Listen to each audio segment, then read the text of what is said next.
6.5 মাত্রার ভূমিকম্পে কেঁপে উঠল মেক্সিকো। এ সময় প্রেসিডেন্টের সরকারি বাসভবন ন্যাশনাল প্যালেসের হল কক্ষে এক সংবাদ সম্মেলন করছিলেন মেক্সিকোর প্রেসিডেন্ট ক্লডিয়া শিনবাউম। তার ব্রিফিংয়ের মধ্যেই ভূমিকম্পের সতর্কতা অ্যালার্ম বেজে ওঠায় প্রেসিডেন্ট, সাংবাদিক এবং অন্যান্যরা তাৎক্ষণিকভাবেই হল কক্ষ ত্যাগ করেন। কিছুক্ষণ পরে সংবাদ সম্মেলনে ফিরে প্রেসিডেন্ট জানান তিনি পরিস্থিতির খোঁজ নিয়েছেন এবং বেসামরিক প্রতিরক্ষা বাহিনীকে এরই মধ্যে পুরো দেশে তৎপর হওয়ার নির্দেশ দেওয়া হয়েছে। ন্যাচারাল ব্যাকটেরিয়ালাইসিসের সুরক্ষায় ফ্রেশ ও অ্যাক্টিভ সব সময়। এখন ধুলাবালি জীবাণু ঘাম ক্লিন বোল্ড। তিনি স্বস্তির সঙ্গে জানান এখনো পর্যন্ত রাজধানী মেক্সিকো সিটি বা গুয়েরেরো সহ দেশের অন্য কোথাও কোনো প্রাণহানির খবর পাওয়া যায়নি।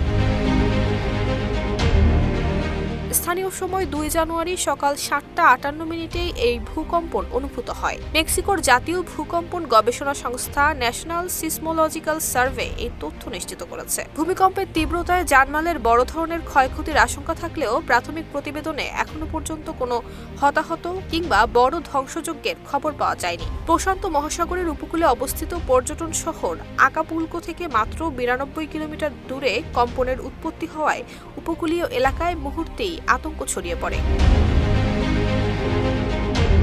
নুসরাত জাহান মেহেক, ঢাকা পোস্ট।